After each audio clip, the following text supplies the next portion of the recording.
E com esse episódio, todos os meus desejos estão sendo realizados.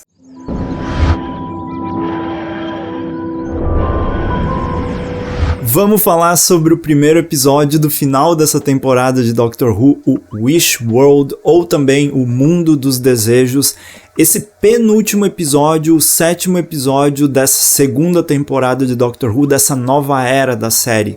Ele foi escrito pelo Russell T Davies, e esse é apenas o começo do fim. E antes dessa temporada começar, eu fiz um vídeo falando sobre os meus 15 desejos para essa temporada. E nesse vídeo, eu falei das coisas que eu queria muito. E eu nunca leio rumores, eu nunca leio possíveis vazamentos da série, porque apesar de eu fazer vídeos sobre a série, eu gosto de ter a surpresa, eu gosto de vir falar quando eu tenho essa surpresa boa de Doctor Who. E naquele vídeo eu coloquei todos os meus desejos. Esses desejos que eu venho cultivando há um tempo e alguns outros que começaram nessa temporada anterior. E um dos principais desejos era a volta do Ômega, que vem acontecendo lá desde a 12ª temporada, quando a 13ª Doutora começou a ter essa relação com a Timeless Child, né, a criança temporal, quando todos esses elementos aí de Doctor Who começaram a borbulhar dentro da série, principalmente na parte em que a doutora, o mestre, começam a falar sobre os fundadores de Gallifrey. E eu fiz um vídeo sobre os fundadores de Gallifrey, falando um pouco sobre essa mitologia de Doctor Who, como Doctor Who funciona, quem criou Gallifrey, na verdade quem fundou essa sociedade dos Senhores do Tempo. Então, desde aí eu fico querendo a volta do Ômega, eu fico querendo que Gallifrey retorne de uma forma como a gente talvez vai ver aqui nesse final de temporada, nesses últimos episódios que tem tudo para ser sensacionais. Então, o Mundo dos Desejos realizou um dos meus desejos, a volta do Ômega, mas também realizou um dos outros desejos que eu comentei naquele vídeo, o retorno do Ladino, mesmo que tenha sido por um pouquinho tempo, mas muitos retornos aí aconteceram nessa temporada que eu desejei e estão aí agora. E eu tô muito feliz com isso porque não ler rumor e ainda ter os desejos concedidos é muito bom. E desejo é o que esse episódio referencia. Quais são esses desejos? É o mundo dos desejos do Conrad, aquele cara chato do inferno que vocês ficam comentando que é parecido comigo. Tudo bem, eu levo na brincadeira, mas é um cara muito chato. Então, ele tem esse desejo, ele tem o bebê lá que é o Deus que concede esses desejos, que cria esse mundo dos desejos, e aquele é o mundo ideal dele, o mundo do Conrad, que é uma grande porcaria, é um mundo em que a desigualdade é muito grande, é um mundo em que o homem trabalha e a mulher fica em casa cuidando do bebê, é um mundo que já aconteceu no passado, mas que muita gente quer trazer de volta. E é uma crítica aí que esse episódio traz, mostrando essa relação, principalmente mostrando a invisibilidade dessas pessoas deixadas de escanteio na sociedade. Então, pessoas com deficiência, pessoas que lidam com esses preconceitos no dia a dia. Adorei que foi colocado aqui como as pessoas são invisíveis, então eles não deram muita atenção a elas e elas estão conseguindo entender as coisas e começando a desvendar o mistério. Então a relação da Ruby com esses personagens e que vão criando esse elemento de uma história paralela ao que está acontecendo realmente ali com a Rani, com o Doutor, com a Belinda, com todo mundo. O episódio é interessante porque ele lida com aquela ideia de exposição de enredo, né? Exposição do plot, personagens falando o que tá acontecendo. Ali a Rani no final do episódio fala todo o plano dela, ela basicamente joga tudo, né? Diz aí, é isso que tá acontecendo por esses motivos, mas na verdade o episódio é justamente sobre isso. Fazer os personagens perceberem que aquele não é o mundo real, pra então essa força, essa lembrança do Doutor fazer com que o mundo seja destruído, né? Todas as dimensões do mundo sejam destruídas para que o Ômega volte. E isso é interessante porque o Ômega lida com o mundo metafísico. Ele controla esse mundo que a gente não toca. Então essa relação da mesa, das xícaras, atravessando as mesas, e depois ali o mundo todo, né, Londres inteira, desmanchando e não sendo mais um ambiente físico, esses objetos não sendo mais físicos, aqueles dinossauros gigantes andando, não sendo criaturas realmente verdadeiras, físicas, concretas, mostra como é a ação do Ômega aqui em todo esse enredo do episódio. É um episódio curto e rápido, deu pra perceber que ele é só o início, o próximo episódio vai ser muito maior, vai ter mais de 1 hora, então o que pode acontecer num episódio tão grande como o próximo? Quais vão ser todas as loucuras que ainda estão pra acontecer? Mas aqui a série começa a inserir todos os elementos favoritos de fãs de Doctor Who. Começar a colocar aí mitologia da série, o selo de Rassilon, a Rani contando histórias da época de Gallifrey,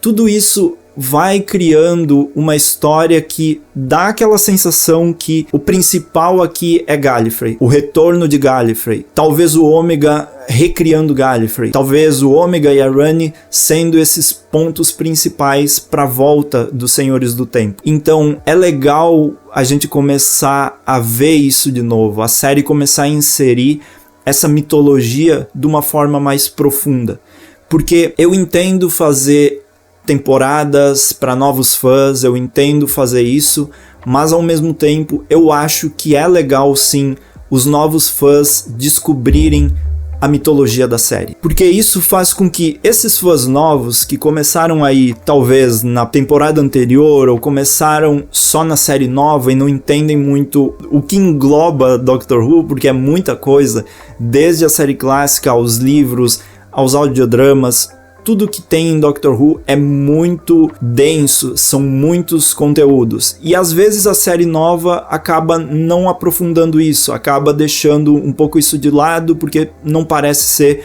tão interessante desenvolver essas histórias. E pelo que me parece aqui, eles estão dando essa volta ao contrário. O Russell T. Davies está trazendo muito da mitologia de Doctor Who. O que significa o Doutor ser de Gallifrey, o que significa o Doutor e a Rani se conhecerem há muito tempo, o que significa o Ômega nessa questão, porque o Ômega apareceu em vários episódios da série clássica em que existia uma celebração de Doctor Who, existia um envolvimento de vários doutores ao mesmo tempo. Ele é um personagem importante nisso. É um personagem que aparece em pontos fundamentais da série. Não é somente um personagem vilão que apareceu aleatoriamente lá em Doctor Who. Não, ele é uma pedra fundamental de Gallifrey e é uma pedra fundamental do que é Doctor Who. Porque em episódios em que mais de um doutor apareceram, o que isso significa quando o Ômega aparece de novo? Quando ele vem aqui nessa temporada, o que significa para Doctor Who, para o doutor, para a série? E eu imagino que seja o vilão máximo da série. Ele é maior do que o Rassilon, ele é maior do que o Sutekh, por exemplo, na temporada anterior. Ele é maior do que tudo, ele é maior do que todas as dimensões do universo. E isso faz com que essa ameaça seja bem assustadora para o Doutor e seja também desafiadora para o Russell T. Davies, que escreveu esses episódios. Como ele vai fazer essa ameaça ser tão boa e ao mesmo tempo resolver esse episódio final, ou talvez nem resolver. Talvez seja mesmo aquela questão de que o Ômega volta, mas ele não é destruído, ele só foge ou alguma coisa assim acontece, porque eu acho que esse personagem é grande demais para ser derrotado. E aí é que tá toda a questão. Eu não acredito que vá haver qualquer derrota pro Ômega. Eu acho que isso aqui é apenas o ponto de partida pro que vem em seguida. Já que Doctor Who provavelmente vai voltar aí na próxima temporada, vai demorar um pouco, mas vai voltar. Cria potencial também para spin-offs em Gallifrey, cria muita coisa aí. Esse episódio parece que é para mudar tudo na série, como foi lá na Timeless Child, lá na 12ª temporada, tudo que vem em seguida. E falando em criança, porque uma coisa que me pegou aqui foi a Pop, né? O episódio Bebês do Espaço, Space Babies, parecia ser um episódio tão inútil, que começou uma temporada de uma forma tão bobinha. E aí a gente vai pra esse final de temporada, Ali no episódio também a história e o motor teve uma pequena aparição da Poppy, e agora aqui no final da temporada a Poppy volta como filha do Doutor e da Belinda. Mas aí é que tá a grande questão, porque o Doutor e a Belinda são reais, todo mundo que tá ali nesse universo é real. O que não é real são as histórias, né, ao redor deles, as coisas que eles pensam e vivem e interagem. Isso não é real, isso é só um desejo do Conrad. Mas a Poppy é real também, e o Doutor menciona isso logo no final do episódio. Quando tá tudo sendo destruído e o Doutor tá em desespero, ele fala que a Poppy é real, ele menciona isso. E o que isso significa exatamente? Porque a Poppy é filha do Doutor com a Belinda. A Susan apareceu, a neta do Doutor. Mais uma vez apareceu lá naquela tela, mas apareceu no episódio anterior também como algo telepático ou apenas imaginação, não sei. Mas a Susan apareceu também. O tema dessas duas temporadas é o Doutor ser um órfão, é o Doutor procurar a família dele, querer se conectar com a família dele, principalmente com a Susan novamente. Na temporada anterior, quando perguntaram pro Doutor se ele tem filhos, ele diz, eu posso ter, mas o tempo é estranho, ele pode ser ao contrário. É um grande mistério aqui, porque é um episódio que trata sobre Gallifrey, sobre um dos fundadores de Gallifrey, trata sobre talvez o retorno do planeta, e aí também sobre o Doutor ter uma família, sobre essa vida do Doutor e essa personagem, a Poppy. Porque é muito estranho essa personagem em específico, de um episódio tão aparentemente inofensivo, voltar dessa forma, porque poderia ser absolutamente qualquer bebê, mas foi a Poppy do episódio Space Babies. Será que ela é só uma conexão para dizer que as temporadas estão totalmente conectadas e elas fazem sentido umas com as outras?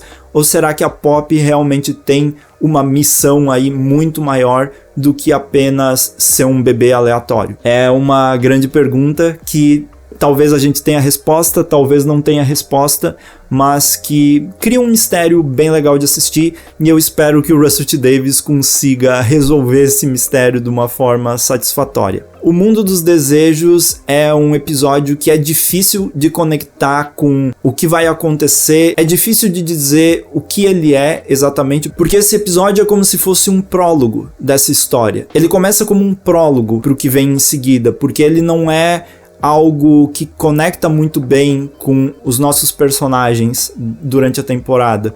A gente não tá vendo o Doutor e a Belinda exatamente, a gente tá vendo o John Smith e a Belinda. Esses personagens que são versões aleatórias e desejadas, versões falsas desses personagens.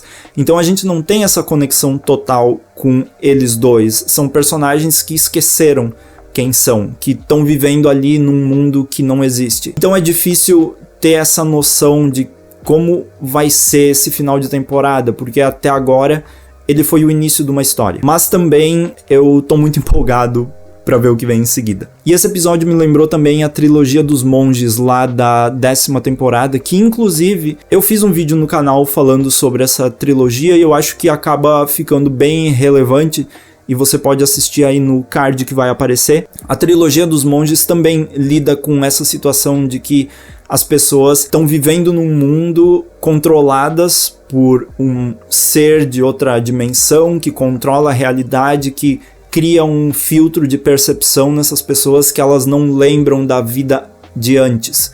Então, lá naqueles episódios, a Bill fazia um esforço tremendo para lembrar da vida dela com o Doutor. Mas ao contrário desse episódio, o propósito dos monges era justamente fazer com que as pessoas não lembrassem de nada.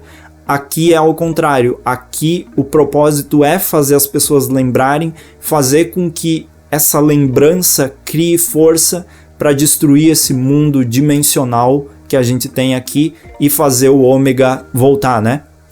Do chão, voltar do universo metafísico e invadir o nosso mundo para sabe-se lá o que fazer. Será transformar o planeta Terra em Gallifrey? O que o Ômega está planejando? Vamos descobrir no próximo episódio, que é o episódio chamado A Guerra da Realidade. Então imagine aí você na sua casa, aí a guerra da realidade vai ter uma guerra, e ela é da realidade. Então eu tô muito empolgado, não vejo a hora de assistir, não vejo a hora de saber o que vai acontecer, mas ao mesmo tempo fico com muita tristeza porque vai ser o último episódio da temporada, o último episódio em um bom tempo aí de Doctor Who. Vai ter o spin-off, mas né, o que o spin-off vai conectar com tudo isso eu ainda não sei, mas aí Doctor Who vai demorar um pouquinho pra voltar, porque eles não gravaram nenhuma temporada próxima, mas as próximas temporadas estão planejadas já pelo Russell. O problema é que nada começou ainda a ser desenvolvido. Enfim, legal. Diga aí nos comentários o que você achou do episódio Mundo dos Desejos. Eu não vejo a hora de ler os comentários e saber um pouco mais sobre o que vocês acham. Enquanto isso, também deem uma olhada aí no canal, porque eu já falei sobre os fundadores de Gallifrey, já falei sobre quem é a Rani, e vou falar sobre muitas outras coisas da mitologia da série aí com o decorrer de tudo que tá acontecendo em Doctor Who nessa temporada. Mas muito obrigado por assistir até o momento, eu te vejo no próximo vídeo e até mais. Tchau!